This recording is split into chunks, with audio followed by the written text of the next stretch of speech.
जे मुख़्तलिफ़ शहरनि में रोड हादसनि में 4 ॼणा फ़ौत ऐं केतिराई ज़ख़्मी थी पिया। जेकबाबाद वेझो वैगन कल्टी थियण सबबि 2 मुसाफ़िर फ़ौत थी विया, केतिराई ज़ख़्मी थी पिया, जिन खे इस्पताल मुंतक़िल कयो वियो आहे। मटियारी में मज़दार ट्रक ऐं गॾु गाॾी में टक्कर थियण जे नतीजे में नींगर फ़ौत ऐं 2 ॼणा ज़ख़्मी थी पिया। राणीपुर वेझो मुसाफ़िर कोच ऐं ट्रैक्टर ट्राली में टक्कर थियण जे नतीजे में मुल्तान वासी कोच ड्राइवर रबनवाज़ फ़ौत थी वियो ऐं 2 ॼणा ज़ख़्मी थी पिया आहिनि। अवां खे इंतिहाई अफ़सोसनाक रोड हादसनि जे बाबति आगाह कंदा हलूं त सिंध जे मुख़्तलिफ़ शहरनि में रोड हादसनि में 4 ॼणा फ़ौत ऐं केतिराई ज़ख़्मी थी पिया आहिनि। जेकबाबाद वेझो वैगन कल्टी थियण सबबि 2 मुसाफ़िर फ़ौत थी विया, केतिराई ज़ख़्मी थी पिया आहिनि, जिन खे इस्पताल मुंतक़िल कयो वियो।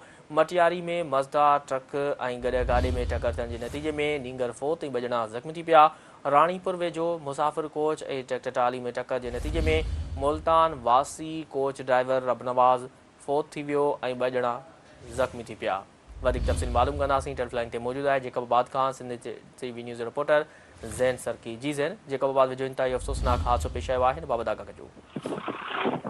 जी बिल्कुल, जेकबाबाद जे आबा थाणे जी हद क़ौमी शहर आहे। तेज़ रफ़्तार वैगन जो टायर बस्ट थियण सबबि वैगन कल्टी थी पिया आहे। पुलिस जो चवणु आहे त हीअ वैगन कंदकोट खां जेकबाबाद तरफ़ अची रही हुई ऐं जंहिंजी तेज़ रफ़्तार सबबि जो टायर बस्ट थियो, कल्टी थी पिया आहे, जंहिंजे नतीजे में 2 मुसाफ़िर पुलिस जो चवण त फ़ौत थी चुका आहिनि, जंहिंजी हिकिड़ी सुञाणप जमालदीन कट्टो मुबारकपुर वासी थी आहे, ॿिए जी अञा सुञाणप नथी थी आहे। जॾहिं त वैगन कल्टी थियण सबबि 12 औरतुनि समेत 5 ॼणा ज़ख़्मी थी पिया आहिनि, जंहिंखे जेकबाबाद जी सिविल अस्पताल समेत जेको आहे एयरबेस अस्पताल मुंतक़िल कयो वियो आहे।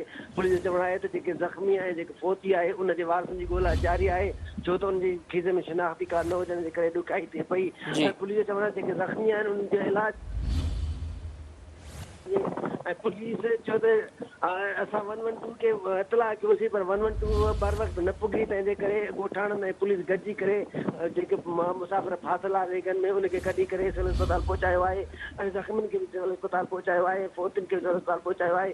हिन टाइम ज़ख़्मियुनि ऐं जेके फ़ौतियुनि जी ॻोल्हा जारी आहे, अञा ताईं उनजे वारस न मिली सघिया आहिनि। पुलिस जो चवणु आहे त ऐं जेको ड्राइवर आहे उहो फरार थी वियो आहे ऐं पुलिस इहो बि ख़दशो ज़ाहिर करे थी सघे थो जेको फ़ौती थियल आहे उहो ड्राइवर हुजे ऐं जेको गाॾी हिन टाइम उते पयल आहे ऐं जेको आहे उन गाॾी खे खणण लाइ जेको आहे पुलिस कयूं वञनि, ज़ख़्मी हिन टाइम इलाज हलंदड़ आहे ऐं जेको फ़ौती सिविल अस्पताल में पयल आहे। जी ठीकु आहे ज़ैन, तफ़सील ॾियण लाइ वॾी महिरबानी।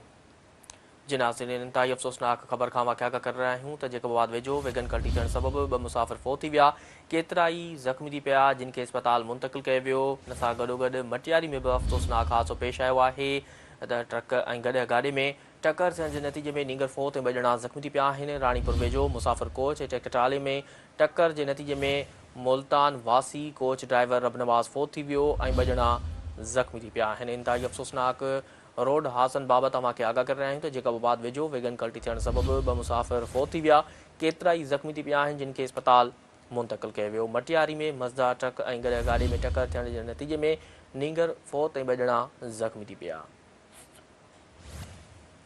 राणीपुर वेझो मुसाफ़िर कोच ऐं ट्रैक्टर ट्राली में टक्कर जे नतीजे में मुल्तान वासी कोच ड्राइवर रबनवाज़ फ़ौत थी वियो ऐं 2 ॼणा ज़ख़्मी थी पिया।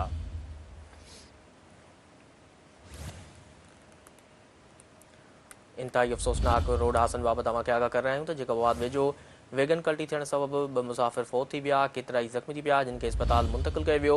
मटियारी में मज़दार ट्रक ऐं गॾु गाॾी में टक्कर थियण जे नतीजे में नींगर फ़ौत ऐं 2 ॼणा ज़ख़्मी थी पिया। वधीक तफ़सील मालूम कंदासीं। टेलीफोन ते मौजूदु आहे राणीपुर खां Sindh TV news reporter Yasin Rajpar. जी यासीन, राणीपुर वेझो मुसाफ़िर कोच ऐं ट्रैक्टर ट्राली में टक्कर थियो आहे, वधीक तफ़सील हिन वटि आगाह कजो। जी, पंजाब खां कराची वेंदड़ कोच बाबे अमन शाह दस्तगीर गेट खां क्रॉस करे रही त छो त पथरनि सां भरियल ट्राली जेका अमन शाह गेट खां सूबेदार तरफ़ वञी रही हुई त हुन स्पीड में अची हुनखे जेको आहे सो टकर लॻायो, जंहिंजे नतीजे में कोच जो जेको ड्राइवर हो रबनाज़ चनियो मुल्तान जो रहवासी हो, जेको हुन हादसे में फ़ौत थी वियो, जॾहिं त ट्रैक्टर ड्राइवर ऐं ॿियो मज़दूर जेको आहे उहो ज़ख़्मी थी पिया, जिन खे ज़ख़्मियुनि खे राणीपुर अस्पताल पहुचाइण खां पोइ उन्हनि जी हालत ख़राब हुजण जे करे उन्हनि खे गेम्स में दाख़िल कयो वियो, जॾहिं त ड्राइवर जो लाश राणीपुर अस्पताल पियो, जेको कोच जा मालिक जेके आहिनि उन ड्राइवर जो लाश मुल्तान खणाए विया, जॾहिं त कोच ऐं ट्रैक्टर ट्राली खे पंहिंजी पुलिस पंहिंजी तावील में वठी छॾियो। जी ठीकु आहे यासीन, तफ़सील ॾियण लाइ वॾी महिरबानी।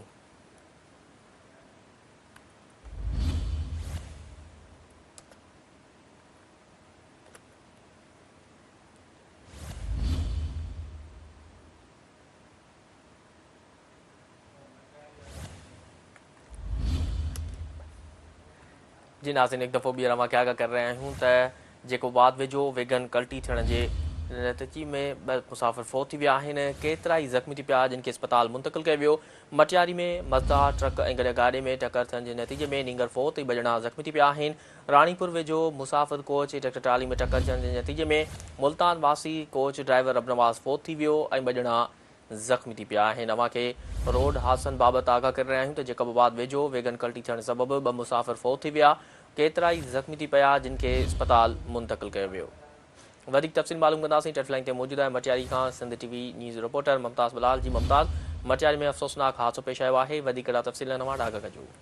जी बिल्कुलु, क़ौमी शाहरा ते चंदण मोरी वटि जेको आहे अफ़सोसनाक हादसो पेश आयो आहे। हिकु पोरियत जेको आहे फ़ौत थी वियो आहे, 2 ॼणा सख़्तु जो आहे ज़ख़्मी थी पिया आहिनि। क़ौमी शाहरा ते रफ़्तार जेको आहे मज़दा ट्रक जो जेको आहे गॾा गाॾी सां टकर थी पियो, जंहिं जो सबबु जो आहे 14 वजे जो जेको आहे पोरियत शहबाज़ मजीदाणो जेको शदीद धक लॻण सबबु मौके ते ई फ़ौत थी वियो। जॾहिं त 2 पोरियत जेके आहिनि उहे सख़्तु ज़ख़्मी थी विया। रेस्क्यू टीमूं फ़ौती जे मड़ ऐं ज़ख़्मियुनि खे तहलके अस्पताल मटियारी में मुंतक़िल कयो।